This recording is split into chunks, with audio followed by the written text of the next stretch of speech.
Brought to you by the Rugby Outlet Mall, equipping you for freedom and connection through rugby. Find out more at rugbyoutletmall.com.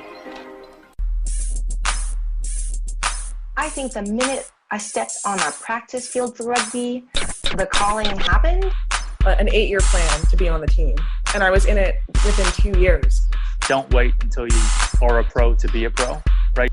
Like, I like doing something, stopping and learning from it. Like, it just looked like it was a heavy hit. To give up, it's not up. You know, that's the first time I played like professionally. I'm making rugby money. How can I make money outside of it? And there was two Scottish guys, and they said, "Oh, you're here for the movie." Rugby is a sport where that's often coupled with actually having a good time. He looked at me and he says, "You guys are awesome." Grow rugby, grow rugby, grow rugby, grow rugby, grow rugby.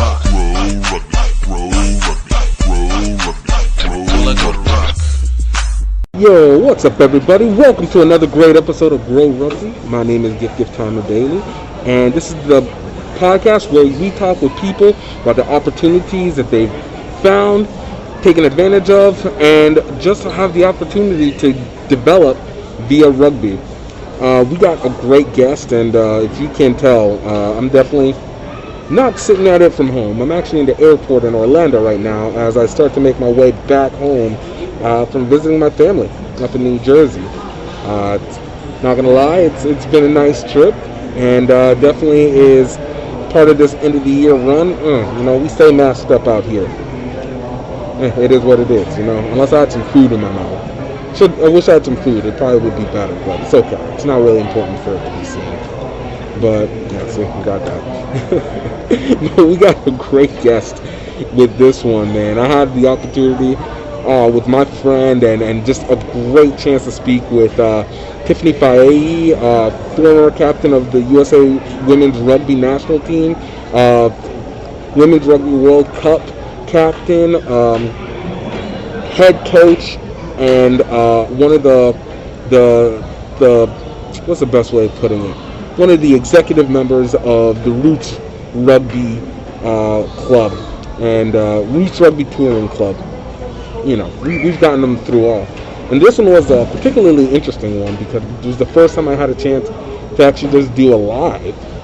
Got to sit down and just do it. So I will say this, bear with some of the sound because some of the mic stuff was a little bit iffy. So there might be a little buzzing in the background. I apologize for that. But for the most part, this was, oh man, I had so much fun with this. And, we just had a great setup, just a great conversation. And to be honest, this is the second time that we did an interview because the first time I did it was actually right before her birthday. And I happened to have lost that footage. So, it gave us the opportunity to do a remix. And I think we got it even bigger and better than before. So I hope I can do more of these lives, and just, as the pandemic lifts up, we can be able to connect with people more on a one-on-one because there's just a different element that goes along with that, and I definitely was enjoying it. And, but guys, I hope you guys having a great December so far. We're only 2 weeks away from Christmas, and the season's coming in fast. So I hope you guys are able to keep yourselves set, and just regardless of the fact, you guys need to check out Rugby Outlet Mall, man. Like, we got some stuff in there for you. You guys can use coupon code GROWRUGBY, GREAUX Rugby, for 20% off any GiftTime Rugby or HBCU Rugby Classic items. And you guys have a chance to be able to grab anything. We got our cups, we got toothbrushes, we got a memorabilia, we got a new book coming through, we got a spectator starter kit. Like, we got some dope stuff coming through. And you guys can go ahead and grab yourselves one, and it's going to be something to be able to watch and enjoy. And then, of course, look, you guys are about to sit with your family. You guys want an opportunity to show them, especially if they don't know rugby, show them what rugby really has to offer. Go ahead and hit them with the Singapore to Tokyo Anywhere We Can documentary. You can find it at redearthfilms.vhx.tv, and you guys can get a solid 2 hours. It's broken up into 20-minute episodes, 7 episodes apiece, and you guys just will get to be able to see how much rugby impacts culture and just how far you can go with it, and it's just so important. Such an amazing adventure. Us going from through Southeast Asia all the way to the 2019 Rugby World Cup. Like, this was an amazing adventure. Definitely one that I recommend that anybody should go see. $17, and you guys keep it and do whatever it is that you want with it. And I really suggest that you guys just have fun. Just great for the family. There's nobody who watches it that goes, you know what, I regret it. It just doesn't happen. You know, so guys, take it out. And then, of course, guys, please don't forget to like us on Instagram, Grow Rugby Podcast, and also follow, subscribe, and follow on our YouTube channel, youtube.com/GiftTime Rugby Network. So, and you guys can find out even all the other interviews plus everything that we've been doing prior to this. Just really get the catalog and be able to put it into a nice appreciation for those who are trying to start off in the game and trying to learn more. So, without further ado, because, you know, there's not really too much I can do here, and I just, you know, just kind of sitting here for a while, man. I got like 7 hours before my next flight. Yo, but you guys enjoyed this. This is Tiffany Faye, yo, coach, mentor, speaker, one of my friends. Yo, check it out. Grow rugby, grow rugby, grow rugby, grow rugby, grow rugby. What's up, everybody? Welcome to a really special version of Grow Rugby Podcast. We're doing something different because I get to finally be in same room with. Should we have a mask on? No, you know what? We sprayed down everything, so I feel like everything's really sorry good. about that. We're good. We're good. We got tests all in sprayed and everything, so we're good. So we're not going to take any of your slander judgment, even though you might not know when this was taped. In December. Oh, but I'm here with Tiffany Faye and her beautiful home, and she has welcomed me in like the crazy person that I appreciate that she is. Yep. We had big brunch, so you should be ready. Yo, she can cook.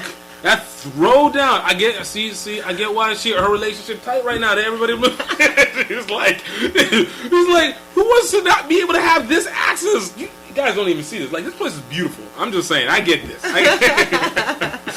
But Tip, man, I appreciate you allowing me to be here and get to enjoy this nice game of Skip-Bo. Yeah. Actually, I'm really, really excited that you let me, play Skip-Bo because, I mean, I learned this game on one of my USA tours. Really? Yep. And it was one of the things, Skip-Bo, bananagrams, puzzling, like those are some of the things that we did to just pass time, and hang out. And you know yourself, that cohesion is very important. And so I love that in between games, you had your downtime, but then there was also that team time, and Skip-Bo was one of the best ones. Skip-Bo bonds together, and I think I was even telling before, it bonds until, some person can get overly obsessed and just want to play Skip-Bo every single time, and then you're just like, bro, is there not another game? Like, can we diversify our card gaming? Like, let's change it over to Uno. Nope, just Skip-Bo? Okay.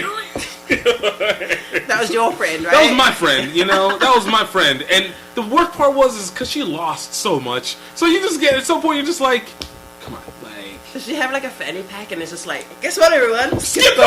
Yo, no fanny pack, but designer purse. All right? Oh, man. It was ready to go. Wow. Ready to go. Right. I mean, it comes in handy.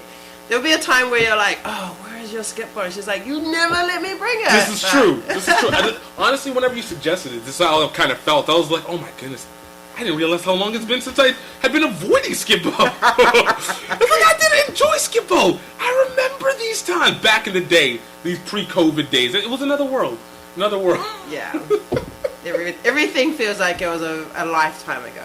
But, hey, thanks again for having me on the show. And when you said you were going to be with your family in Jersey for Thanksgiving, you know, we talked about potentially connecting if we could do so safely. So thank you for letting me spray you down with the Lysol. Hey, I was honored to be sprayed down. I was like, thank you for being this protectionist. Yeah, you know, we are out there, we're still coaching and do what we can, but trying to be as safe as possible. Right. So, yeah. All right, it's your turn. All right. Draw 5. A draw 5. All right. So, drawing 5 and put... No. All right, draw 5. Right. 2, 4. All right. So...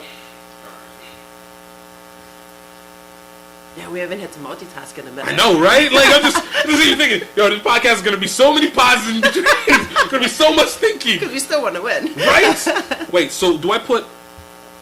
It has to be incremental order, right? Yes. Yeah, okay. That's what I thought. But you can have like up to 4 ones, right? Right, yeah. right. You just build on that till 12. And remember wildcard. Yeah, there you go. Okay. You can start. All right. And discard. So discard one of yours here. Wait.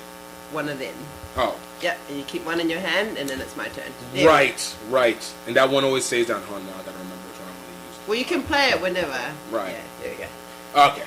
So, you know, you talked about being part of this USA rugby team, and obviously you've had such a nice history that goes along with it. And look, I'm not even because we're very transparent here. We did this interview once before, and by my own fault, I lost it completely, and it was a great one. But Tiffany was happy because she was like, I get to redo this all over again. Yeah. I get to come with a hard answer. Yeah.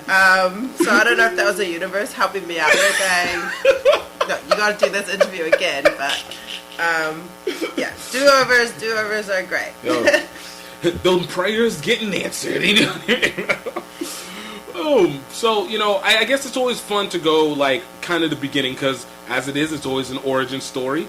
And we're going to do your origin story again, you know, and then where it all started from. Obviously, New Zealand is where your home base is. Mm-hmm. And what got you from being just a New Zealander, living it up at home, to becoming this international rugby star, and I use the emphasis star, that you became going up to 2017?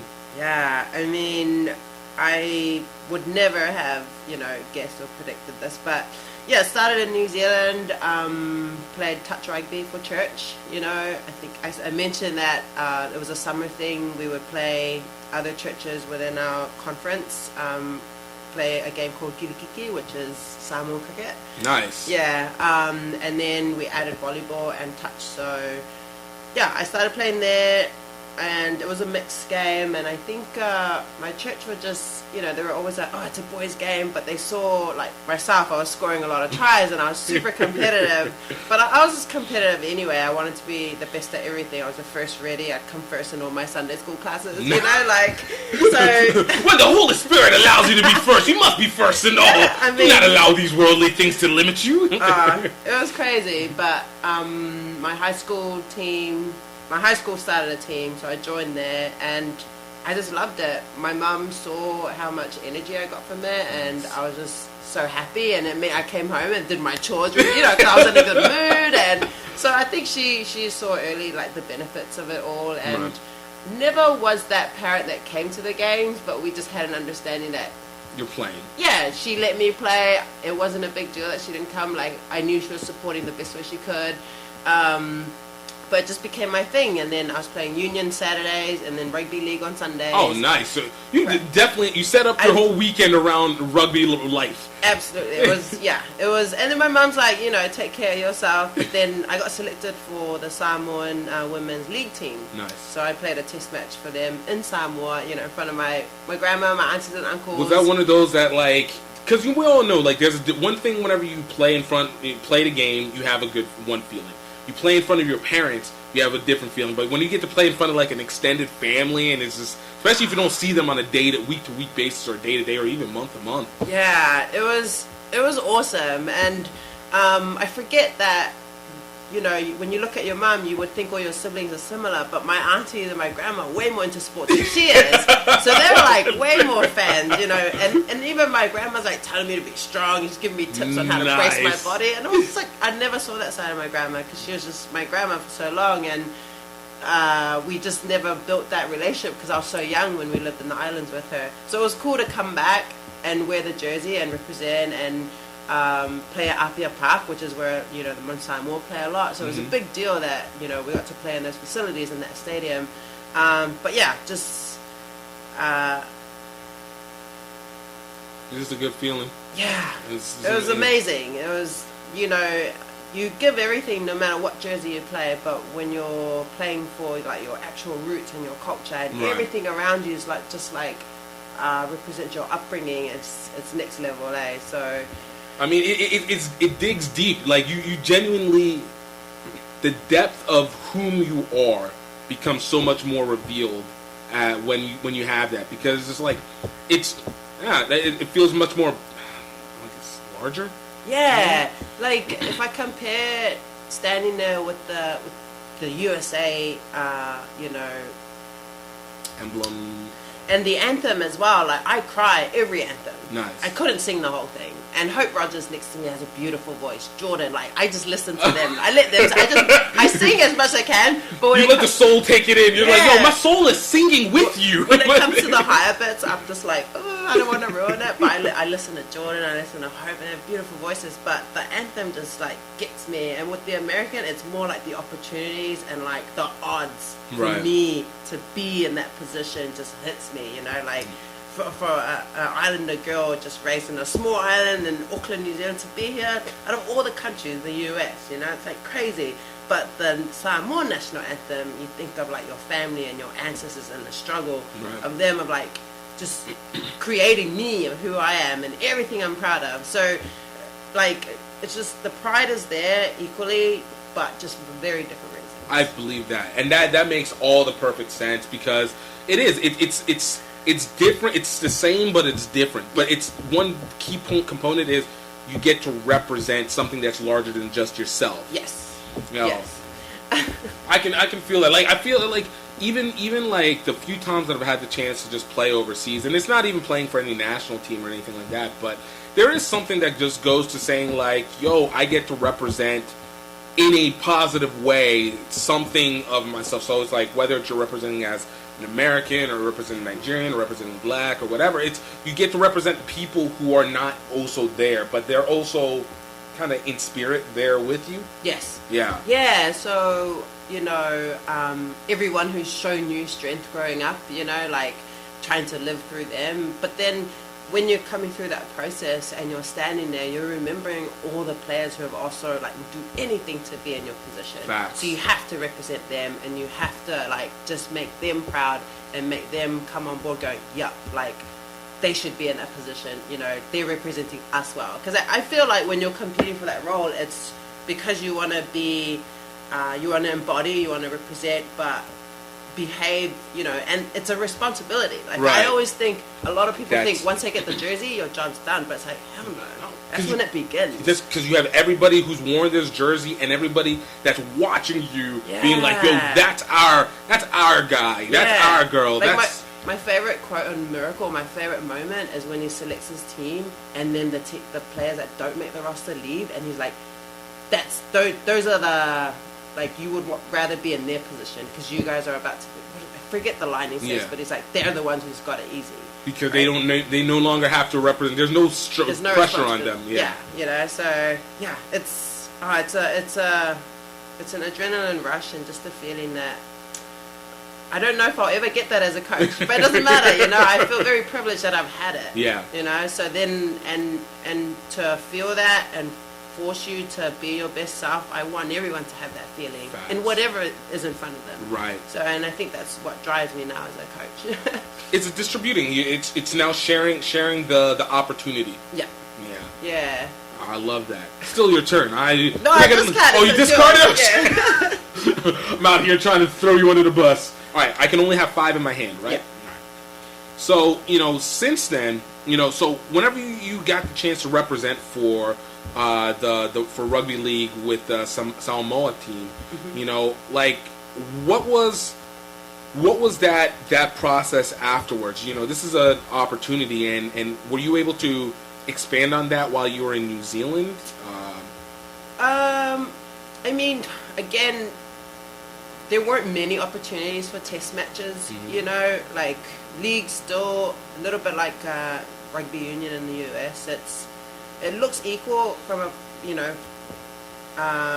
from the outside, but union is still much bigger. Naturally. You know? So there weren't many opportunities to play a test match while I was there, but we still played club, and it grew the game because obviously it meant that some players were like, oh, what, if I play league I can travel, and then some of them started thinking that, you know, to be in the rugby union pool, there's way more. There's so much obstacles in between there. Exactly. So league might be a shorter option or much quicker. So it definitely, I think it planted a seed, but again, without the people in place to make things happen for the athletes, you know, I think the opportunities, there weren't many opportunities after that.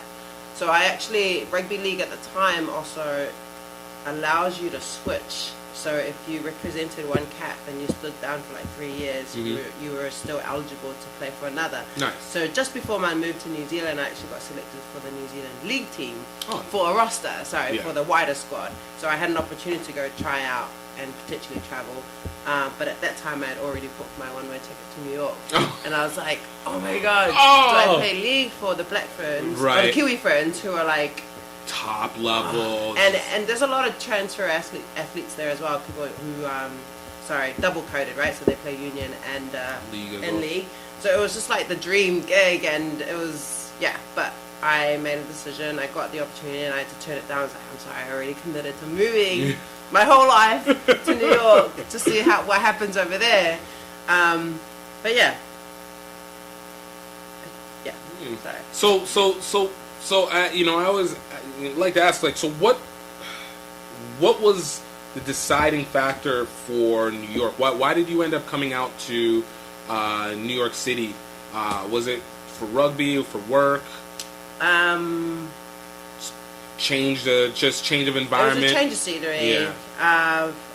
I knew growing up in New Zealand with a US passport, I was like, I had to try it. Because you're technically born in California. Yes. Correct. Yeah.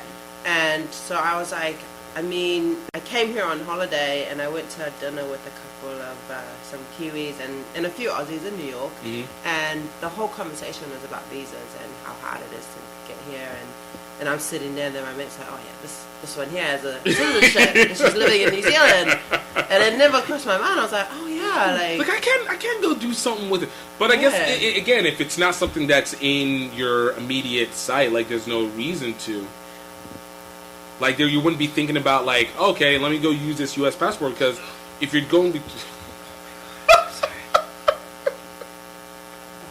so asking, you're not thinking about using your visa at any point in time. Like between like going to New Zealand, Samoa, it's not something that you're like, oh, I got this U.S. passport, let me use it. So of course it's out of sight, out of mind kind of situation, right? Yeah.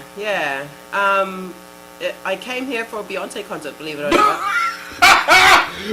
Queen Bee bringing all the people. Oh my God, I'm a huge fan. She's like, I watched her 4 times that year. Seriously? Yep. Oh my goodness. I mean, I do get it, because I've only been to one Beyonce concert, and I think that was in 2015. And I was like, no, this is legitimately a good performance. And for me, like, whenever I'm watching them, I'm always looking at because at the time I'm starting to try and develop my own events. So it's like, all right, so how are they doing all this? Like this. But I was like, yo, this is a really impressive performance. It's just fully. I mean, she's super talented, and she definitely puts on a production, right? Like, I think she's one of the artists who, her and Lady Gaga coming to New Zealand, I think meant they weren't going to make as much revenue because there was no stadium big enough to hold the amount of people that to make and they would still come because to them it was about the fans, right? And they would bring everything. That's awesome. Yeah, like the whole show. So Beyonce was the reason why I came to New York. Saw her at Barclays Center. Did a tour, went up to Montreal, did Florida, did the whole East Coast by myself. You literally followed her. No. I saw her in New York. And then went to okay. So I was like, yo, you really are a Queen Bee fan. No, I mean I am, but not. But not to that extent. Yeah. So then, yeah, and there was that trip here where I was like, I think I could live in New York. Like, if I'm going to leave my family, I would want to go to somewhere that was going to challenge me at the other end of the spectrum. And I felt like West Coast was very similar to New Zealand in ways. And I was like, if I'm going to leave my family, let me get something different here. Yeah, and that made the decision. So went home, booked a one-way ticket for a year later, and it was same time as the Women's World Cup in Paris, 2016. No, 2014. Yeah. So I did the whole World Cup Paris, stopped at New York, and all my friends went home.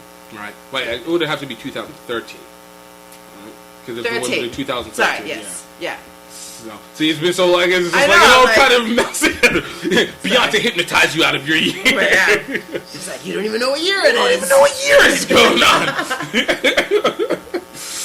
You're just dangerously in love, and that's what. She's incredible.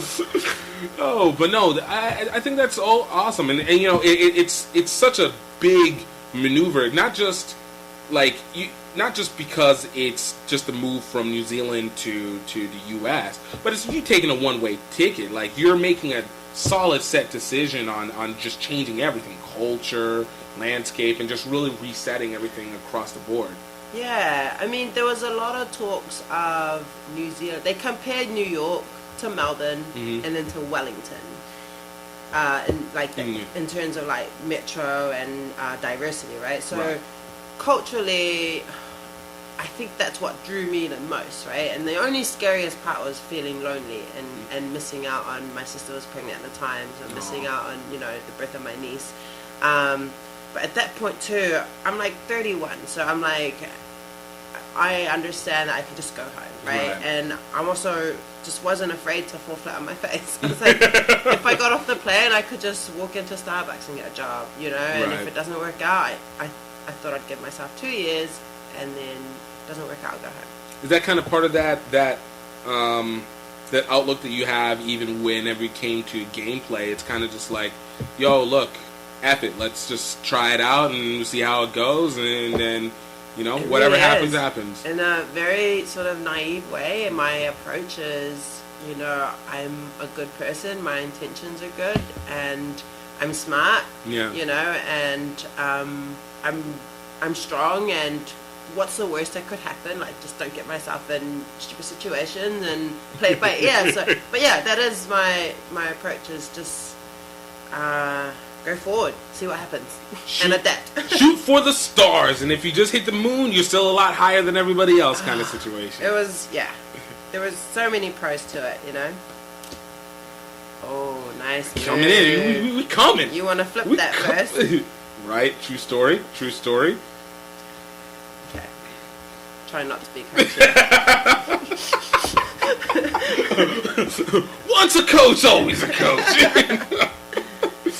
Oh, but no, I think that's super awesome. Like, you have that mindset. Is that something that's just cultural of the New Zealand area, or is that something that you kind of resonated, that you just grew and developed yourself, or is it family based, or the idea of like, yo, I'm good, I'm capable, I'm it's the self-confidence and the willingness to say, oh, and if I mess up, well, F it, I always got something to go back to. Is that something that was culturally based, or is that just you or family, or what? I think a combination. So, because remember, Polynesians and you know, and Māori are like very into whānau, right? Family. So even a lot of Samoan families, it's unheard of, especially for your oldest daughter to leave your family, unless it was like to get married, or unless it was something that, you know, was, you know, obvious elevation, like.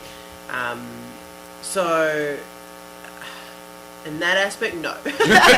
But also culturally, we are in a way too raised that we are one in this world, and you have family anywhere, and rugby did that. So rugby made me feel like anywhere I would go, as long as there was rugby, you would find a home. Right. So I knew there was rugby in New York.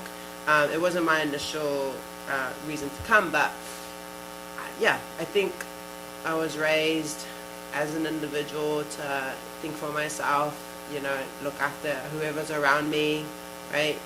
My mum always said, no matter if it's strangers or not, like don't talk to strangers, but be kind to everyone, right? And she's super religious, and she's always like, you know, what would Jesus do type thing.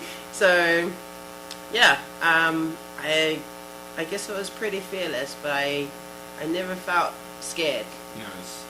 That's legit, and there's a lot that you take from that, because that's not something that people commonly have, and it's always something that people are trying to seek, especially when it comes to making moves. Like, even in the U.S., like they say, what is it? Something like 80% of people, 85% of people don't move more than 20 minutes away from where they live, or more than 20 miles, more than 20 miles away from where they were born. So and this is just the U.S., and I can even assume for most countries outside of those who might traverse to, you know, maybe one of the more Western industrialized UK, US, something to that effect. But for the most part, people kind of stay where they are, and a lot of it is that fear of the unknown.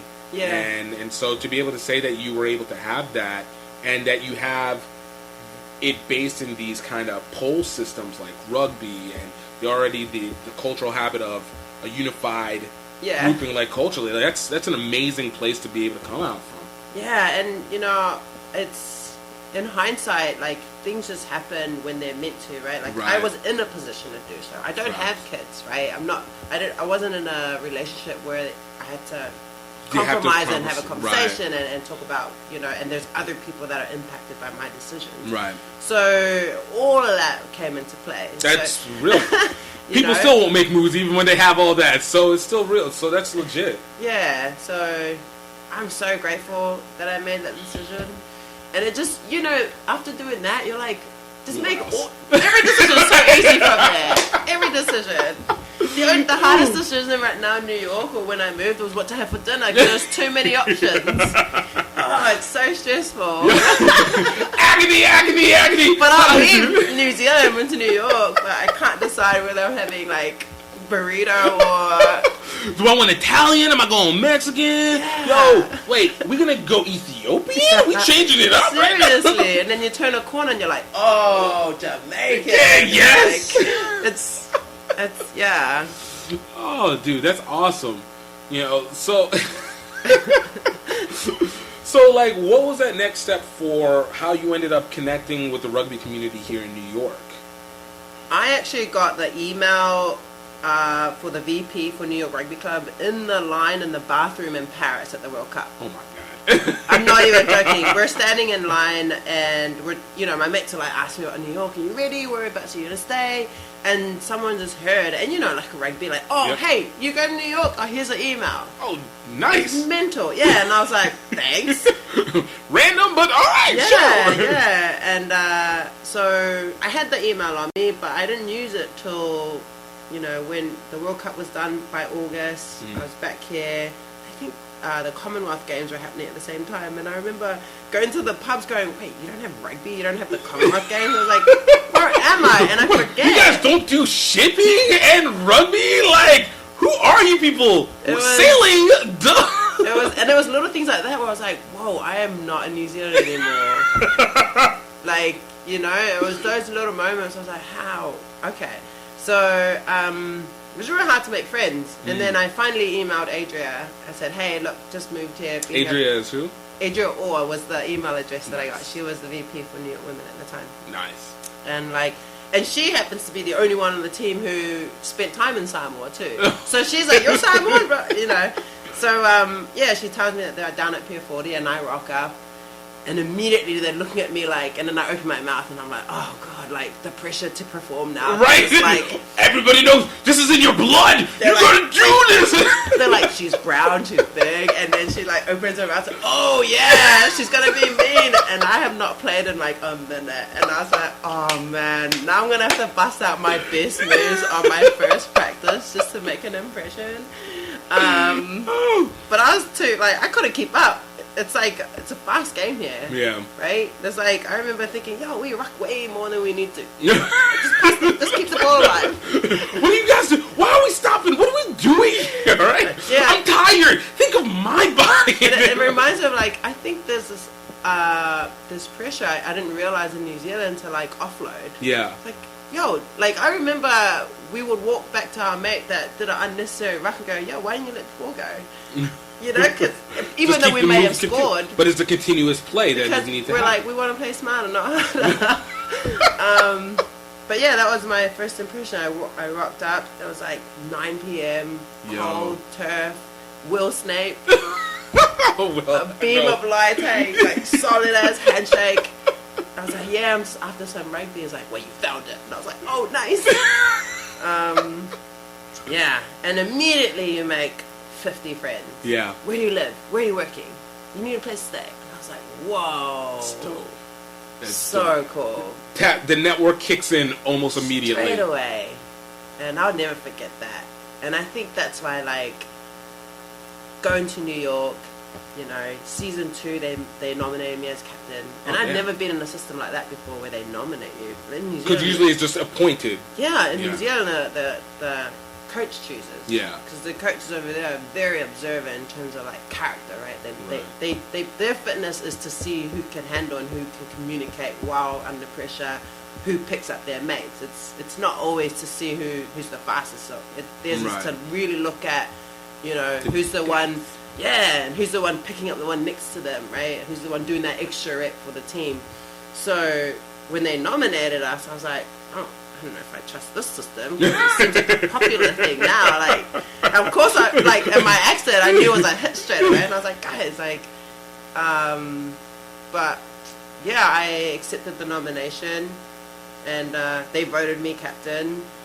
And I was like, oh man, this is taking a turn. Right. It's like, I didn't see this go. I didn't see this coming. No. And then they're like, oh, the USA coach wants to, you know, would like for you to come to this next camp. You said all the impressions early. It was, yeah. So I showed up to James Madison and I was like, everyone has abs here. Like, have you seen that? Like, you've seen our teams in New Zealand. We're just, the skills are there, right? But the fitness is not at the same level. Right. Like it's getting... But it's running fitness, it's game fitness, but it's not like aesthetic. No. The same level of aesthetic fitness that goes with it. So if someone rocked up to a practice in New Zealand and they're like, Jack, we're like, oh wow, like don't want to tackle that one, you know. So I remember being really intimidated, and then we were just doing normal catch pass, and I was like, oh, okay. A lot of drop balls for you know. They're real strong looking, but them hands getting kind of slippery. Yeah, and it was like, it was cool. It was cool, but everyone was friendly, and they were like, yeah, I just found like a lot of them are transfer athletes, you know. Yep. So they're learning the game for the first time, but because it was just about that time, like this was what 2015, 2014, something like that. Yeah. So it's like right at that time where everybody is like now getting on that hyper excited range where the Olympics is about to kick in, and they're like, all right, we got to find all the athletes, like find all the speediest and best athletes, and what can we do to be able to transition them? Yeah, and it's year 1, 2 after the cycle, right? And at year 1, if you're the national team coach, it's kind of like your year to just do what you want, right? Because you don't reset, right? Yeah, you know. So, huge opportunities. Nervous as hell, and when we're at the tryout, you know, and Steinberg's like, you know, would you be available for a tour? And I was like, sure. Like, what? And he's like, but I need you to prop. And I was like, oh. Oh, wow. I was like, yeah. I mean, when did you normally play whenever you were playing? I was 8-man, I was 12. Nice. Okay. You said you let that freedom. Yeah. But I get it, because I was like, well, yeah. I mean, looking around, I was like, who else is gonna prop? Because, you know, I was one of the bigger ones at camps, you know, whereas I'm more medium at camp. So it was like a lot of changes, but exciting, because I love new stuff. I'm like, oh, okay, and I love the challenge of going, okay, how is this gonna work? You know, where am I needed, and you know, what do I need to do to make sure that I'm pulling my weight, right? So, yeah, first tour, 3 games, right? England, Canada, New Zealand. I played maybe 7 minutes, the whole tour. Oh, wow. Yeah. Yeah. I was a rookie, right? Under Sarah Shabbat, who was a legend. Hope Rogers, Katie Benson, like, and they're teaching me, poor girls, like, you know, they hardly ever get time to get together either. And that was my first impressions coming in. I was like, we don't usually need the reps, because if you're only seeing each other 4 times a year, like, how are you going to be able to be in sync with everybody? But they're all trying to teach us, like the newbies coming through, and again, like, you know, the coach is able, there's that 1 year where they're able to sort of try and mold and test people. So yeah, couldn't move my neck even though I only played for like 9 minutes. I started it was my first day at work at Lendlease, which is a company I work for in New Zealand, and I'm like, this is my first day, and they're like, what are you doing? I was like, I play rugby. They're like, and I was like, just ooh, she's a badass, but yo, she could be injured. No. Yeah, and actually that same office, when I went away to the World Cup and I came back, and people on the elevator like looking at me and like saying hi, and it was my first day back after the World Cup, and I was like, he never says hi to me, you know. And it was like corporate one end, because we're down at the other end, and like I work at Grand Central Station, right? So we were on the 9th floor. So and it was the head office. So we had our, you know, our legal side, HR was at one end. So, and you don't often cross paths, but everyone knew who I was. And I was like, what? And I came back, and my boss, who had never known anything about rugby, showed every game. Wow! In the lunchroom, in the social hub. Yeah. So they're just like watching in awe as you're just performing, and of course, idea. This was the 2017 Rugby World. So like, you're not only is it like having that ability to show it, but you guys were dominating during that time too. Oh, man. So that just increased. They're just like, oh my god. I wonder if they had that, if it was that feeling like, oh, is that what she's been doing? Yeah. And what's funny is, and I didn't notice this, they're like, Tiff, you're really soft-spoken in person, and you're nice, and you're like always smiling, and they're like, when we saw you on the TV, everyone's like, yo, don't mess with her. And I was like, I had no idea. I feel like this is the contextualization of the Polynesian right there. Like in perfect transit. It is soft-spoken, super dumb crazy kind, just the most loving ever, and then you go on the field, terrifying. Nah, man. Terrifying. And you're just like, how are these the same people? Yeah, and you forget that, right? Because we're just so used to switching, right? You know, but it's such it's so dualistic, but at the same time, it's like, yo, it creates such a roundness, of everybody, I guess, in that. Yeah, so it was coming off that World Cup was amazing, so good. I'll never forget that. And it was more like seeing the rugby community come alive for the women, you know, so showing up, and I was like, Ireland did a great job. At the airport, Women's World Cup, just like banners everywhere. Nice. It was so good. And it was nice for just the world to see it, but also a lot of our players who don't experience it, because I'm used to that in New Zealand, right? So a lot of our players who've never been in a country or just in an environment where rugby's just normal, right? You know, and for them to see that, I was like, yeah, this is what we're working towards. Facts. You know, I have to say, because I remember, because it was between 2016 Olympics and 2017 Women's Rugby World Cup. I felt like was finally the best showcase that the women had ever had up to that point, because I remember, like, I didn't I didn't start doing any rugby media until about 2013. And so my expansion of rugby was kind of just like what we're playing, and then you see the girls play, and it's like cool, whatever. But it was just neither here nor there. It's just you only get to see so much. So then whenever I started actually covering, and they used to do the Atlanta Sevens back 2014, 2015. And I was like finally able to get the coverage for it. I was able to go and cover, and I'd be like the only person there to be able to cover that. Literally basically one or two people would just cover the women's Atlanta Sevens. And I'd watch it, I'm like, yo, they're so good. Everyone's so fast. The game is so fluid, and you just get to see a different level, and it's accessible. And it was like, even for me, it was like the first time I got to know who would end up ultimately being some of these star players to this day. So it was like meeting Emily Scarrett, and even whenever I interviewed Portia Woodman for the first time, I didn't even really know who Portia was. I actually thought I thought she was actually somebody else. And I just thought she was like the high scorer, and I was just like, all right, yeah, let me just add it in, and then talk to her to. Then it just put it all together, and then you just see where everybody got to be, and Fanny Hoda from France, and all the, and so like 2014 and 2015, I was like, yo, I don't understand why nobody's coming out here talking about this. Like this was genuinely entertaining, and the games are great, and the games are fluid. It's not messy. Everybody's going hard, and so whenever 2016, 2017 came across, it was like, okay, for the Olympics, I again was stuck. The women's side actually ended up being more entertaining for me than the guys' side, because I do have a theory with it, where I feel like when it comes to women's rugby, because there's literally a limit on really well covered and really open and inexpensive, quote, contact sports for women, outside of rugby, ice hockey, and fighting sports, MMA, boxing, right? I mean, I know there's like women's professional football and stuff, but I don't think they can ever get the right amount of hype. It's not possible with the NFL in existence. It's just, I don't see it being a thing that can match up. But rugby has, out of even those three, fighting sports, hockey, ice hockey specifically, and rugby, of those three, rugby is the only one that maintains a consistent rule across the genders.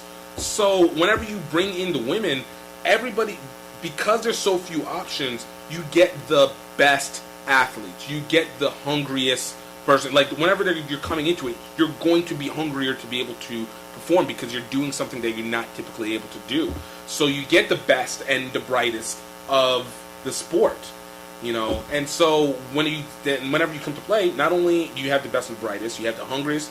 You don't get the attention, so you're already going to be out there trying to prove, yo, we're dope. Yo, you need to check us out, and you're putting it every time. So hence you get the best product for the game, and hence it becomes a more entertaining product because you don't feel like there's anything lacking. Whereas I think when it comes to the men's side, I still don't feel like I get the best in sport in men's rugby. And I think it ends up hurting the game because it takes away from it being like, I guess, maybe fair, not even fair, like competitive across the board. I don't feel like the best of New Zealand is going against necessarily the best of the U.S. And it's not to say that nobody's doing their best, but it's just from a talent, a skill level, everything, because the money's not there for it like that, because people are still learning it. You don't get the best and brightest, so every game feels like there's always a little bit of an asterisk to it. It's like, oh, you're the best because you just been doing this longer. It plays a little bit, but it's like, at what point does doing it longer and then your skills kind of come to some kind of even ground? And so, like, in 2016 Olympics came, you got the most entertaining, even though I think the camera people were hella sexist. Oh my god. I've never seen so many purposeful butt shots in my life. It was so many of them. I was like, yo, you guys aren't even trying anymore. I was like, especially when Australia were playing, I was like, why exactly. are they always on their shorts? On the shorts! Every single time! I remember me even making a video on like, yo, this is all butt shots. This is crazy. And so then, but the 2017 Rugby World Cup, I think, was the best production that was done. Because like you said, it was getting the athletes that were part of the Olympics, and you brought them in. So now you had something to recognize against, and I feel like Australia was able to build up from there, US was able to build up from there, and a few other teams, Canada and etc. You see them also now playing the Women's Rugby World Cup the next year. Now, and then the way that they were doing the games, they're providing us real stats, you're getting regular names, you are getting stardom with proof, you're getting data with the eye test as well. Right. And so now it all brings it together. So it's like now I can connect to these people. I can name people off the top of my head. I can actually follow what's happening from a point. And now like each game feels like there's meaning behind it. Yo, we're coming down to the Final Four. Who's it going to be? It's going to be France, and it's going to be Australia. It's going to be England. It's going to be the U.S. And there's just going to be New Zealand. You got these perfect rivalries and these tough games, and everybody hit so hard Oh in man. that game. Everyone is from the field level. Like, what was it for you guys? Because from the spectator, I was just like, yo, this is amazing. I mean, in our camp, the language was always, we're going to be the fastest, we're going to be the fittest, right? Because, we needed to admit to ourselves that in terms of the skill and experience, we were still, pretty raw compared to the other teams, right? Individually. Right. But we know that rugby's beautiful like that. It's just the team that goes the hardest for those 80 minutes, right? But like to your point, bringing those sevens players over definitely just changed the game for us. In the camp, like, I'll be honest, there was some dynamics, right? Because you imagine being a player that's going for that wing fullback position and you've invested 3 years, right? Of course. And then on the last year before, you hear that they're bringing those sevens girls over.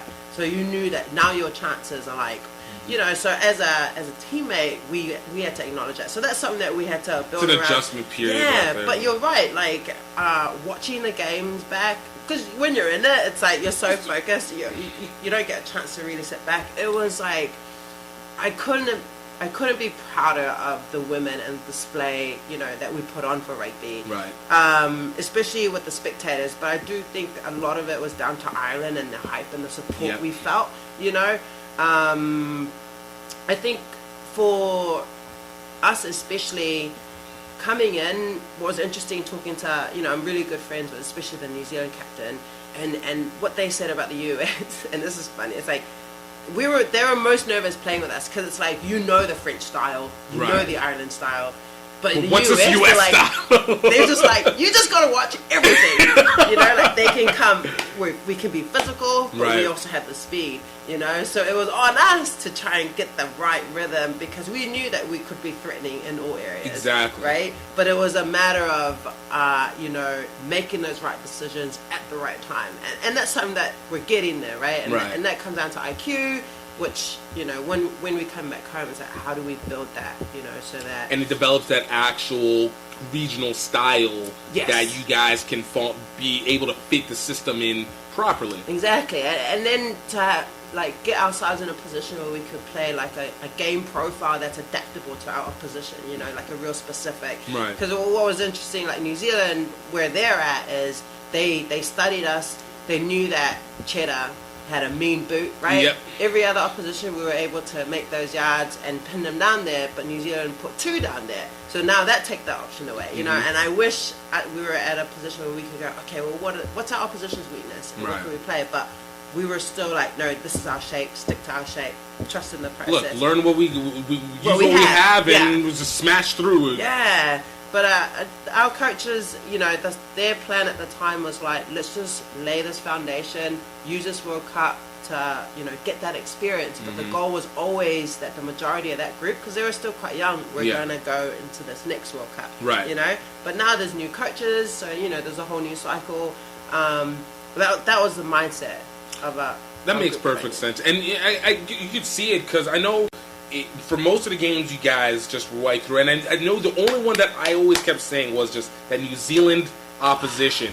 It was just that tough New Zealand opposition. It was just constantly having that number at the last second in some way. But that goes again, it is where experience and knowing. And when you say like you're setting a foundation, well, you set a hell of a foundation at that point. Because even, think about it, even with a team like Canada, with UK had been establishing theirs for almost 4, 5, 6 years at that point, and literally went professional like right before the Rugby Women's World Cup. So so it's like you have something already there, so it makes sense what was going on. Oh yeah, and to that point, the politics behind it, right? You see New Zealand versus England in the final, and you're like, I'm like, you kind of want England to win because they had the professional outfit. And it sets up the trend for that, But then New Zealand won, and they weren't professional, and it's like...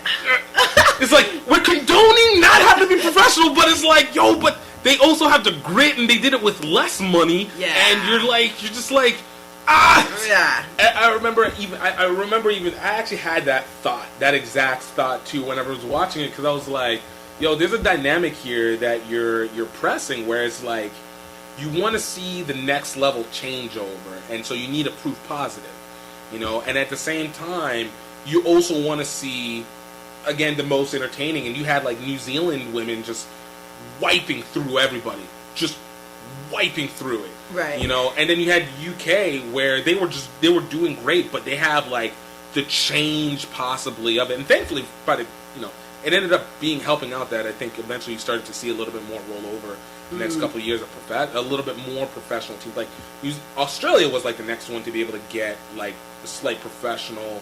In the sevens? Oh no, yeah, you're right. And get a little slight professional, not league, but getting paid more full time than non. Yes. Well, and they've actually put in place where they've put in like a women's version of NRL, right? You know, Super Rugby. So yeah, Australia have done a huge shift, like with their domestic game. Exactly. Right. So I'm excited to see how that would, pan out and what the outcome will be for them for the World Cup. So it did still have an impact, even if it wasn't the winners. Yes. But it was still a great game. Oh yeah. You know, so like you have that, and you're just like, okay, you can see the change, and I think. Basically, you've seen it, like, since that time. I feel like the women's game, literally since 2007, the women's game has at least been allowed to get more attention. There's been more willingness to be able to bring attention. Not the extent that it should get, but at least there's arguments that are now being presented that say, like, yo, like, okay, let's really actually invest in this. For once. Yeah, I mean, they just extended the number of women's teams. Right, to 16, right. 2025. So there's movements there.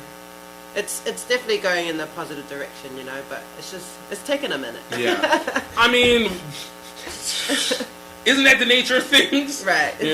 But I do wonder, and, I remember I was actually talking with, it was a few weeks ago with, her name is Ann Unwusery. She runs this podcast, Black Girls Ruck, based out of the UK. And I was asking her about what it was with the women's game, specifically on how they've been developing it in the UK. Because again, if RFU is considered the richest rugby union in the world, you would also assume that there's a certain level of progression that goes along with them. And she was even mentioning, like, yeah, it's been slow, but they've been a little bit more active in trying to do it. There was one program called, like, Get Her Boot On or Put the Boot On or something like that, where you, where they are actively trying to get women in more elite academies or something to that effect, or make it part of the physical education concept. But it's just another method of genuinely trying to draw more women from different arenas to actually press it. But it's still not that much different than what we have here in the U.S. or what you're developing across. And it's always interesting because it is the place where rugby is founded. You'd think you have more experience, so there's more time, but that ranginess, it's risk. I don't know. It's a weird. It's an interesting dynamic, I guess. Yeah, I always think and that's the beauty of America, I guess. It's rugby. When we gave as our preparation to the World Cup, it was USA Rugby finally acknowledged and got caps together for the ~91 team. Right. So I had the honor of presenting that to this group. Oh, that's awesome. In DC. Before, just like literally, we were all there, and our flights were to Ireland like a couple of days after that. And like, so some of us were being educated at the same time, going, wait, they never got their caps, because it wasn't. Remember, it took a while for them to acknowledge that it was even a World Cup. It wasn't until like 2001, 2002, something like that. And and all that stuff's on social media. And then it wasn't until like months later where I noticed the Black Ferns New Zealand Rugby acknowledged Black Ferns. Yeah. But again, like, New Zealand's ahead in the men's game, England are ahead, but over here things move, and that's why I love it, because it's like I don't know what the culture is, but the culture is a bit more encouraged here to speak up, right? So once something's here and we see the dynamics of the disparity, it's like we're more encouraged to speak up here than we are in New Zealand or in England, and I remember someone saying that, well, the culture must be good there. New Zealand rugby must support the women. That's why they're doing very well. And it's like, well, no. Yeah, not quite. No. They've won more World Cups, you know. Yeah. And the men are just, they're the unsung heroes, was the saying growing up. No, and like I said, it's really interesting how culture plays into that. And it kind of goes into the next thing I want to ask you is obviously then it became your interaction with Roots, you know, and you're getting involved with now moving from the playing side, going into the coaching, and now cultural coaching, let's call it, you know. So for you, like, how was that process for you? Because obviously a lot of people would think that naturally if you're a good player it means that you're a good coach, but I think history has always told us these two don't necessarily always go. So for you, what kind of inspired that kind of movement? To Roots? Well, first to coaching and then how it impacted into Roots. Yeah, I mean, I always felt like I enjoyed helping people. Right? And in my work, like, I was always in a leadership role, so I'm very used to training people, you know, coming into work or managing a team.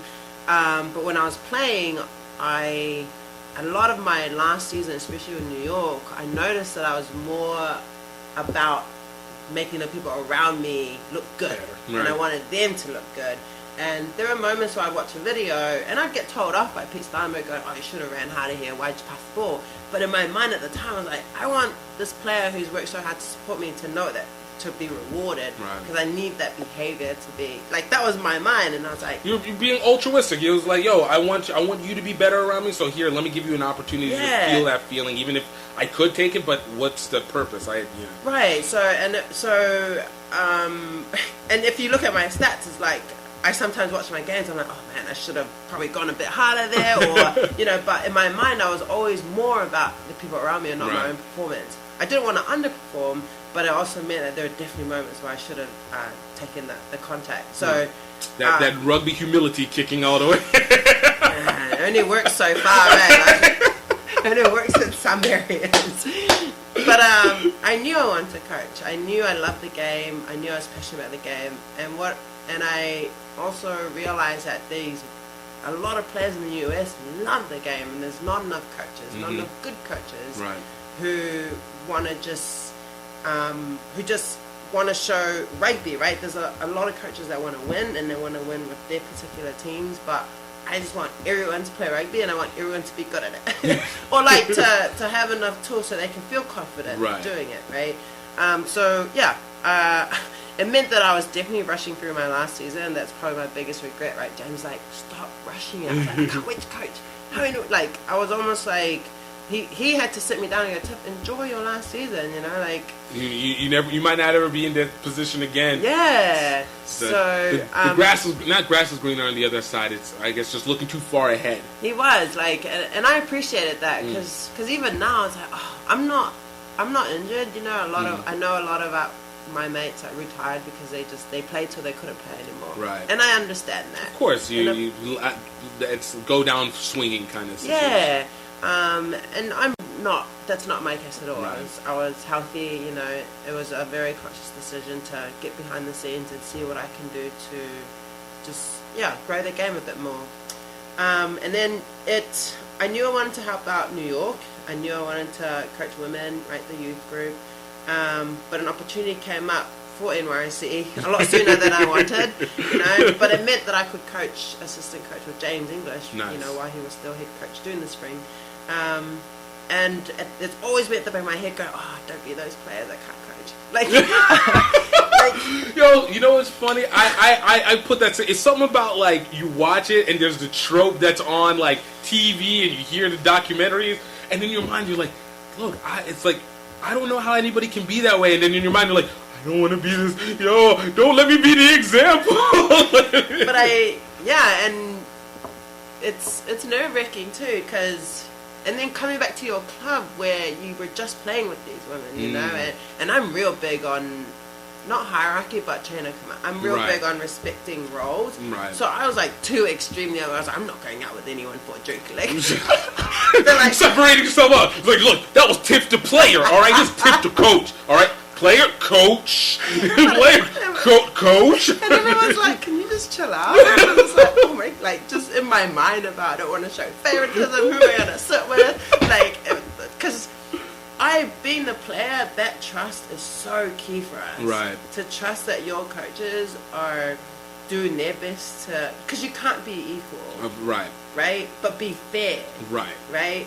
And it's kind of equitable, not equal. Yeah. And a lot of coaches don't know. Like, and I've spoken to some coaches who, from a perception, is they have favorites, but I talk to them, okay, that makes sense. I was like, well, you know, like your body language or your behavior, you know, like it messes with players. Exactly. And that was way fresh in my mind. So it was like my main priority was to earn the players' trust. Right. And as a coach, they trust me as a player. They knew I had integrity, but I think as a coach sometimes you have to be intentional because you probably will have your favorites. You know the ones who will get the job done. Right. You know the ones who can get you closer to that desired outcome. You know, if that's what implement. If you just set it up the way that it needs to be. Yeah, but I also understand what it means to create depth and what it means for community. And when you're at club level, not everyone's there to win. Not everyone's there to be an eagle. Right. You know, some people are there because of the social side, and you need those numbers. So it was, navigating those was like, whoa. It was a challenge within itself, but a good one. Yeah, I mean, it's part of the character. It goes into, like, not just in learning coaching, but it's in your own character and getting to know even yourself and being able to see, like, my perspectives and how much more range everything can be from there. Yeah.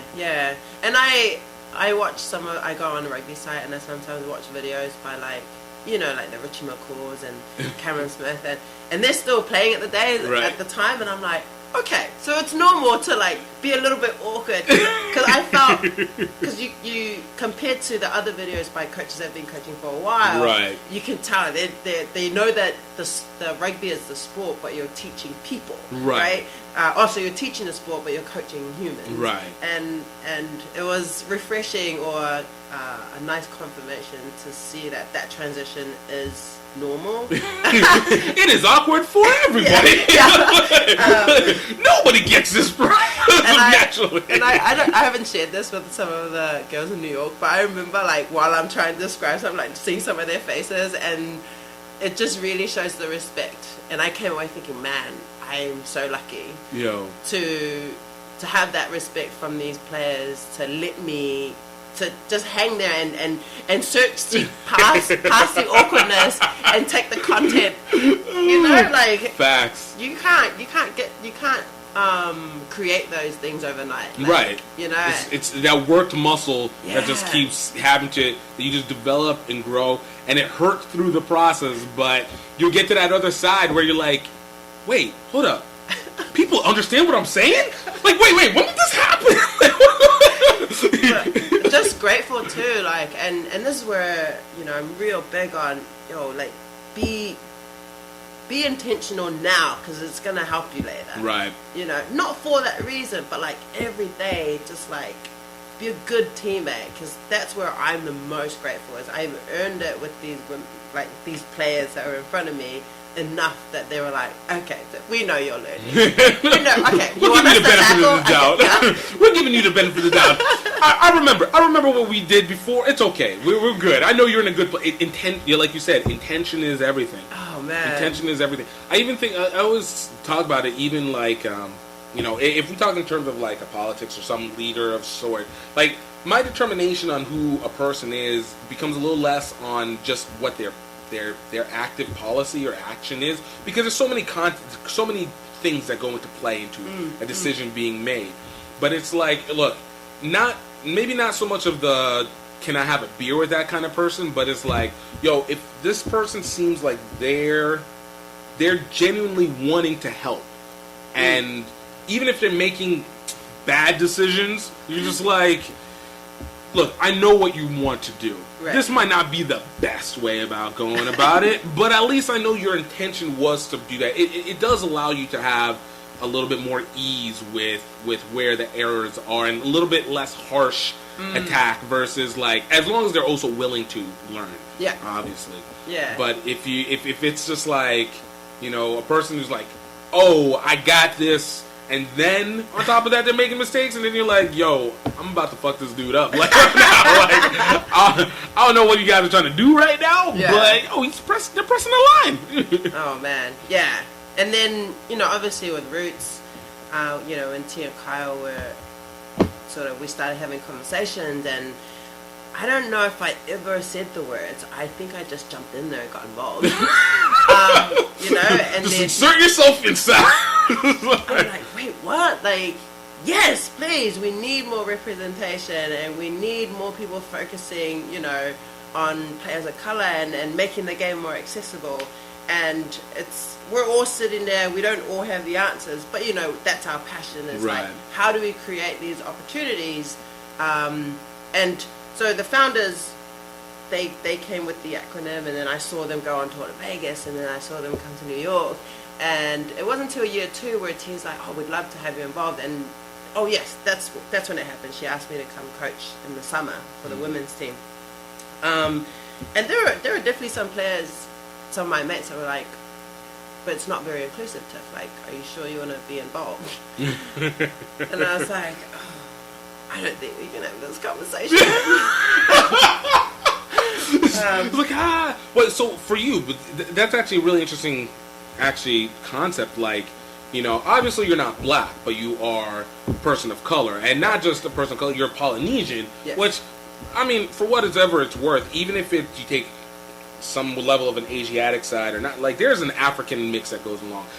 Enough Samoan people have darkness and dark skin, where it's like there is definitely a clear mixture that occurs that you do. I think there is, whatever in BC era, whenever everybody went into their different ways, like you just traversed over there. So like when you were working with Roots, and you have probably white people who are like saying like, hey, like they seem to be very key in just having black people. Like for you, what was your thought process in going through that, and just the involvement, or how you reacted? Yeah, I mean, initially I was like, oh yeah, you're right, you know, because there's always a part of us that's like, we never want anyone to feel left out, right? Even if it means to our detriment, right? You know. But I think I had to believe in this cause, and I was like, this is necessary, you know, and we hope it's temporary, you know, that we're having to just make this statement to plant the seed, to start a conversation, and then not Roots going and fixing all the things, but Roots just starting that conversation so everyone else can start looking into their own little hearts and going, how can we, you know, are we diverse? Right. So for that aspect, I was like, yes, I am very keen to come on board. And also because I am Polynesian, and even though we are well represented, you know, in the All Blacks, you know, there's still moments of racism in New Zealand that's allowed and shouldn't be. And it's part of the culture. But it looks different, right? Right. You're talking about the I think there was a perfect moment that I think that resonated with me, and it's not necessarily Polynesian, but I think it's when it comes to dynamic of look. And I remember this guy on this documentary, a rugby story. We were talking about it, and he said something to the effect of the English, and this was for South Africa. He was like, the English and the Boks, so the Dutch people. He was like, when they warred, he was like, that was the most extreme version of racism that I had ever seen. And and you just look, and I guess to go, yes, in South Africa, the two sides.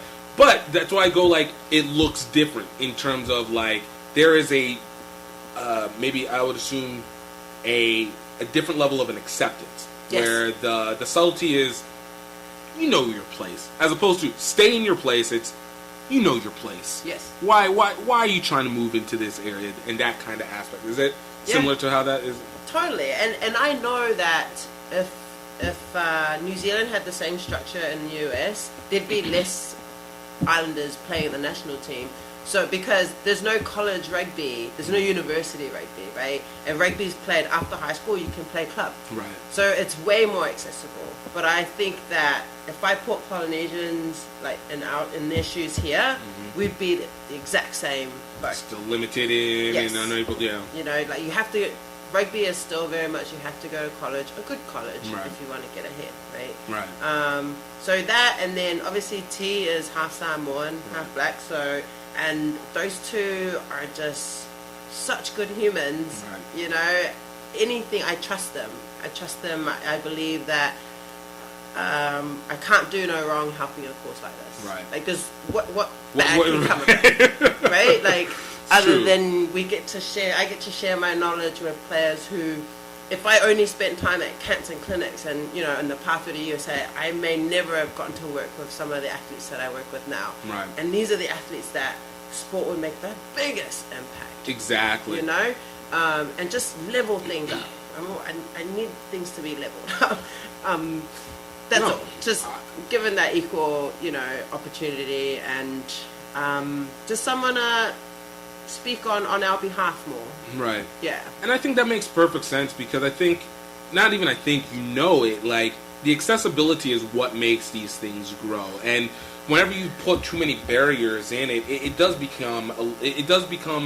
filters out what you can have the best of, because the best might not necessarily have the affordability to it. Yes. Whereas, and especially if you're trying to promote this, and one thing that's always promoted, especially when you're trying to promote the sport as just being like, oh, all you need is a mouth guard and some cleats, and then you can go. But, like, you can only go so far, and you can't even be seen because you have all these factors that are still not involved, or you have to pay to be able to get access to them. So it's like, how do you not even just grow the sport? How do you evolve? Like, how do you actually develop into something that is more than just what it started out with? You know? And so you have to have, like I said, I love how you say it's like it opens up these conversations because these are conversations that needed to be had to begin with. Yeah. Yeah. So, but like when it came, so whenever you were, so you enter into this and you start working in with Roots, and then for you, like, what has been your what have you learned from it so far?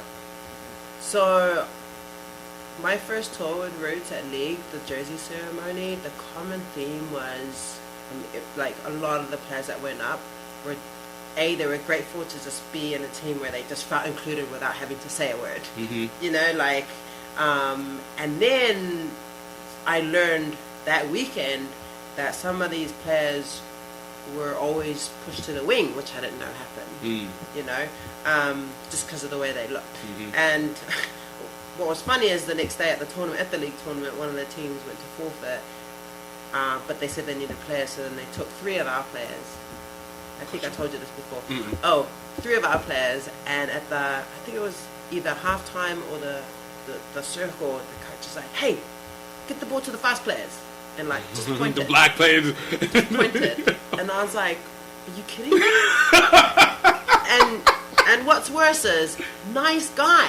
Yeah. Best intention. Right. Coaches because he loves the game and he wants it to grow. Unaware of how he's just made complete stereotype of this field. Yeah. You know? And now I'm like, whoa, okay, he's not a bad guy. You know, and you're like, why? It's the ingrained nature of it. It's not purposeful, but it's inherent. Yes. Yeah. Yeah. So that blew my mind, and I was like, oh no. So I'm really big on skills. It's one of my favorite things. I'd like to be a coach that's known for fundamentals, right? And I think that's the piece that's missing in our game here, because they're learning it too late, a lot of the players, you know, picking it up at college. Right. So my goal for Roots is skills, and challenge them in ways. And I've heard too many coaches tell them, no, you're athletic, you're fast, you're strong, you're a great player. Right. and I just want to change the narrative and get in front of as many players as possible and just change that and go, no, these are what's going to make you a good rugby player. Right. And think about if you were to go to Ireland tomorrow and they asked you to do a 2-3 switch, do you know what they're talking about? Because that's actually universal rugby language, you know. So that's where I'm coming from, and I want to specifically work with this group. I know, and you know what? I love that, and it makes all the sense. Like, even for me, whenever I started the HBCU Rugby Classic, you know, obviously there was the impetus of trying to be able to promote more HBCUs, but it was also to say, like, hey, look, you know, there's different levels of opportunity in how the players are done. But one thing that I always had noticed was, you know, it was that narrative of, like, oh, if rugby gets these black players, the athleticism is going to just, like, kick up, which is nice, and it sounds great, and there might be truth in it, but it was like, yo, I hope you're not just reducing it to just the fact that the athleticism goes up. It's like, well, yeah, it does, but you also can't take on a cultural dynamic. You also are taking on the minds and the souls of these people. And so, like, a lot of times whenever people would ask me about, like, HBCUs, and they're like, oh, man, like, you're doing the HBCU, seeing all these black players they're going to do, and I'd have to kind of side-eye a little bit, and I'm just like, we're going to try and, you know, rearrange this for opportunity, and that there is to be able to showcase what the sport can do, because it's like, yo, look, you got to recognize that this isn't just one of the dynamics that needs to be had with it isn't just you get to have all of a sudden speed or whatever it is, or even reduce them to just being speed, because then you just say, oh, you're black, why aren't you fast? And it's like, no, you're getting a different roundness. The purpose is that your representation increases, not just for the sake of diversity, but it also gives you a better look at what the country has to offer and actually maximizes every aspect, and that including off the field, which was the other part where it was like, in the industry, how do you create the rugby industry too, and they have to be included in this as media, as planners, as coaches, as refs, and just be able to double down this effort. I mean, I think that's what's happening right now is there's a lot of, like, you know, black athletes that have been taught that or told that, right?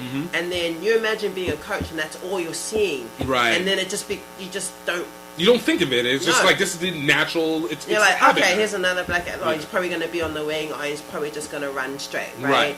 And that's my issue is we're not doing, actually across the board, a lot of even when I was doing part of the selection or we were going around trying to talent ID, right? And even the players that are put forward from the college and the high school coaches are all put forward for the same reasons, that they're fast and they're strong. But we would put them through some basic skills, and they didn't know to read, to react, you know? And they were just there because they scored a lot of tries. So, and then the reason why I go to Roots more is because I look at the two players like, well, they're in a very good college program. They're gonna get the skills. I'm gonna back up this one here. Who doesn't?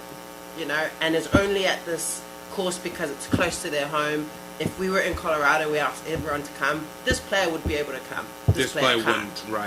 And it's those players that I'm looking for, or that I wanna, you know, help out, because whatever opportunity they get, you know, we want to make sure. We want to make sure they're prepared. Oh, I think that's real. I think that's really real. You know, and obviously, like I said, it resonates. These are the things that set up what the generations coming forth. It has to start somewhere. You know, so. Yeah, one more, and then start wrapping it up in terms of this, and then, you know, whatever afterwards. But, but you know, you obviously, over the last 2 years, and part of how we ended up meeting was because of the recognition you started getting as a coach and becoming a little bit more attention to it. Whether it was with Rooney and becoming that first professional women's coach or in rugby and all that. Another conversation starter. Just here to spark stuff up. Just throw it in. You know, what are you doing?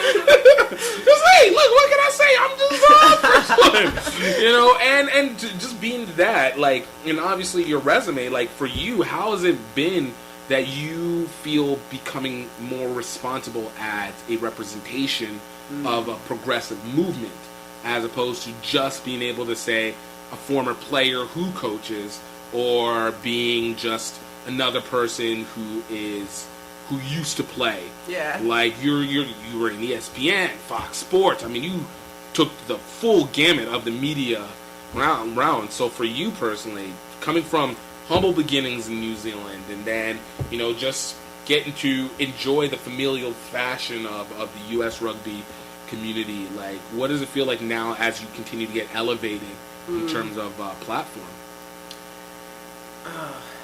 I mean, it's a combination of, yes, you know, we're breaking ceilings, but also freaking out. You know, like, and I struggled with it the first year. Like, I mean, I was trying to, you know, with Rooney, trying to figure out, like, get my feet planted, you know, trying to figure out the actual operational side of it. But the big picture, it was surreal, and it was like, wow, it's only happening now. It's 2019, you know. So I was going through all these different emotions, but I struggled with the imposter syndrome a lot, you know, which is something I struggled with anyway, because, you know, being poly and finding myself, and even as a player, you know, there wasn't many people that looked like me on the Eagles team, you know, so I always felt like, wow, why me, you know, and so coaching, the exact same thing. It's like, why me? But I know I'm a competitive person, and I'm a fast learner, and there was a time I was like, oh, I'm failing the women, female coaches right now. And I was like, there's been female coaches for ages. Like, this is just a technical piece where I happen to be doing for a professional league, you know? So that's why I was in the limelight. So I understood how important that was. And I was getting excited that you started seeing more articles from other sports, right? But I'm butchering this answer. No, you're not. You're doing great. This is great. It was nice seeing more articles of coaches from other sports. Yeah, it was nice to see other sports start reflecting on their, you know, who they have and are they diverse, and bringing more women through. But I think for me in my career, it was,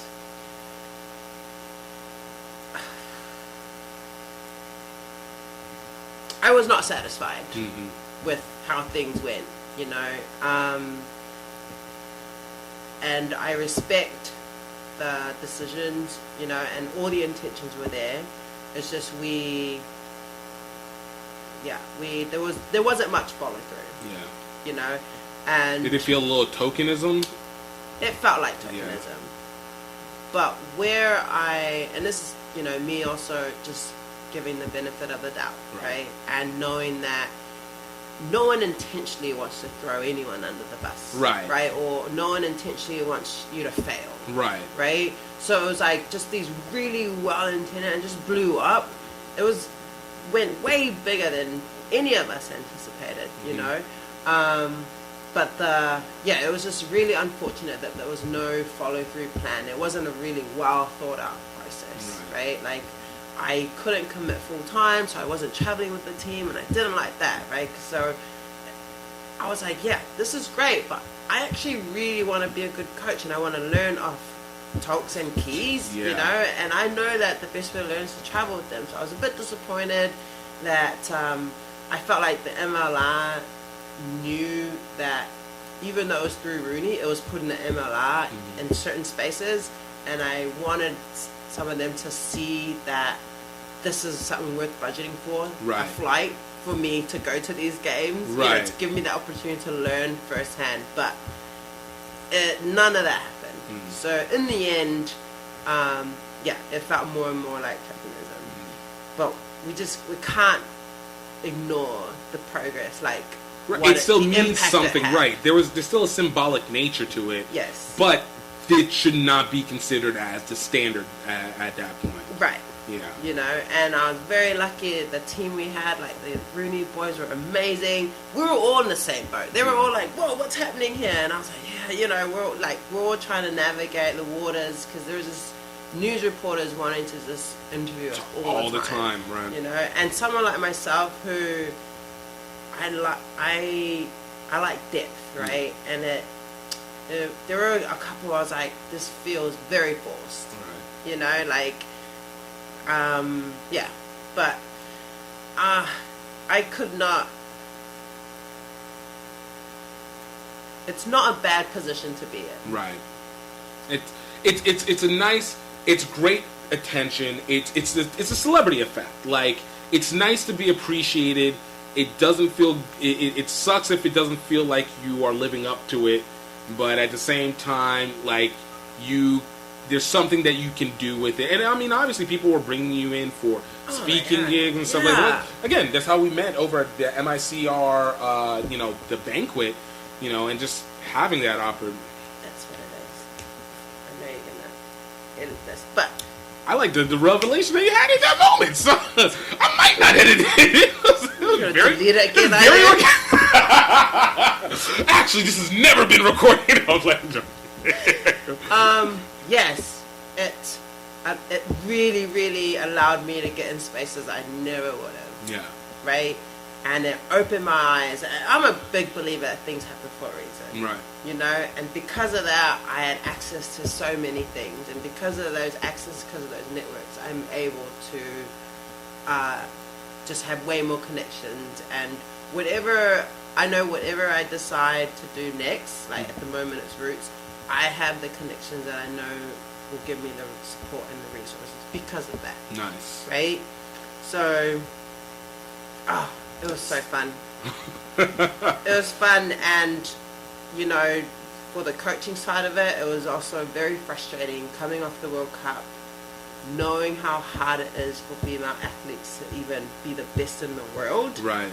To this domestic league. Right. That is just, there's money there. The pressure's not the same, and even like seeing some, and it just showed how, I just felt like compared to the women, some men take for granted what they have. They don't know. If they knew what the women had to go through, I don't think they'd believe us. Right. And that part there, like seeing what it could be like if someone just believed in the women's sport and supported it in the way that the game would just change dramatically, because it goes back again, like when there's lack, the hunger goes up, and if you feed it a little bit, you'd be surprised how much can be done with even just a little, let alone just even matching it. Yeah, and like you said, there's I remember, so Emily Heinrich, she was the captain for the Stars versus Stripes game that happened. She said she thought rugby was a women's game because she only ever saw her mum play it. Nice. But then her dad came and was like, yeah, he's going to go play too. And he's like, wait, I thought only mum. But again, it's because, like you said, we're not competing with basketball and football, and I do think the US have the women are much closer to winning a World Cup than the men are, right? But yeah, learning that side of things and just learning just where the bar is for the men's game was really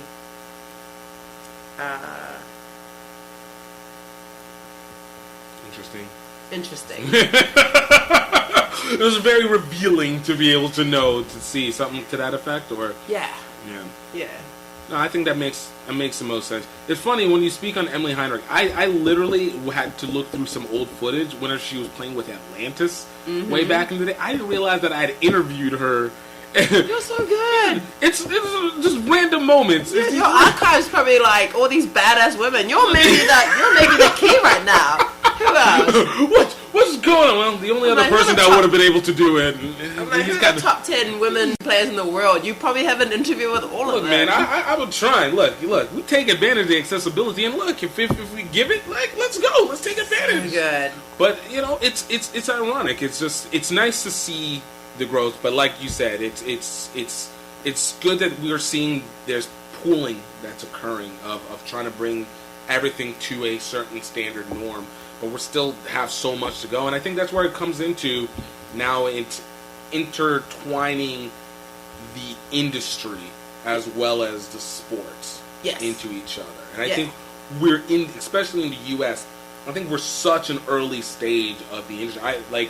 And you know, we're winding down, but you know, I even remember, again, whenever I first started, like 2013, like the fact that, and I'll give it credit, like Laura Gill, who used to be the USA Rugby media manager, like she gave me an opportunity to go to a game. Like they approved my media pass. I think I was only made GiftTime Rugby maybe like 5 or 6 months prior to it, and it was like, yo, you opened it up. And at that time, it's still not really a whole lot of people. Good for you, though. But I think it's that opportunity, and that's where it's like you start to see it. That's when we had like guys like I think Curtis with This Is American Rugby, and you had Headley with the Rugby Life, and obviously Rugby Magazine and stuff like that. And you start to see it, but it was still very minuscule. And then now, you know, you've got, you know, myself, you got the Roots, even though it's not a media platform, but you guys are kind of creating into a media platform as well. You know, as much as a team, you have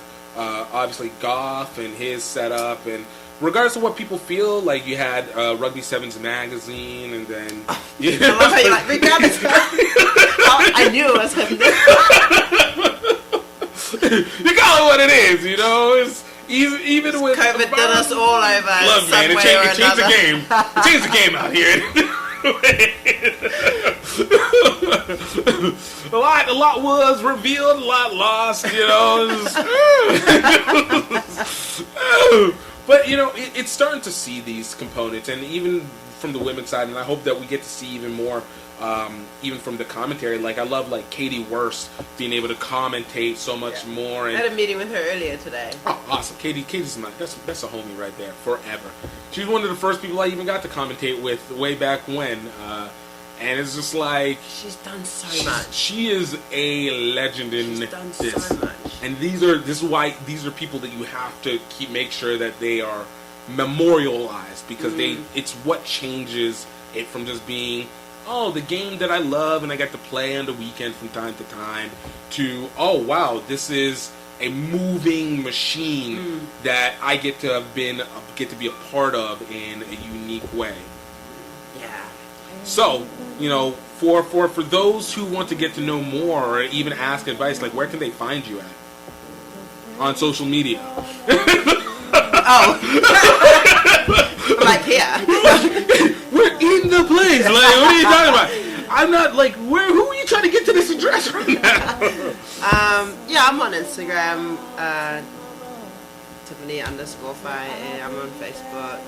Just message me, man, because, yeah, straight up, we all, especially during these times, I think it's highlighted how important it is that we all stay connected. But, yeah. Please, reach out. Yeah. I love it. And, thank you again for allowing us not only to do the redo, but doing it in your house over Skip Bo that we didn't actually finish. But we still... I think I'm leading, though. I have no idea. Are you? No. I don't think you can put any now. No, you're right. You're winning. Recognizing now. There's no humility. Oh, but, you know, I can't wait to do it again in the near, and obviously work doing the stuff that we do with the Roots together. Yes. All right. Awesome. Yo, I hope you guys really enjoyed that. That was awesome. Tiff, thank you so much for coming through on the podcast. And guys, I hope you guys really enjoyed it. We got even more interviews, more people, great people that we've had to talk to last week. We got to speak with Kiara Mack, the Rhode Island State Senator, newly elected. Get it right. All right. We also had Ann Onwusari of Black Girls Ruck come through on the podcast, spoke with Dr. Amelia Luciano, had Gordon Hanlon coming through. Amelia is a World Rugby Sevens, a World Rugby ref, and Gordon is a coach educator. We've had Blaine Scully, we've had Phil Thiel, we've had Farrah Douglas coming through, we've had Nia Tapper, we've had James Brunson of North Philly Nomad, we've had Rashad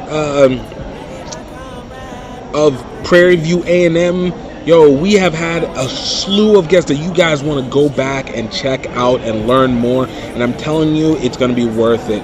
But I hope you guys have a good one. And I hope you know that I hope you're healthy.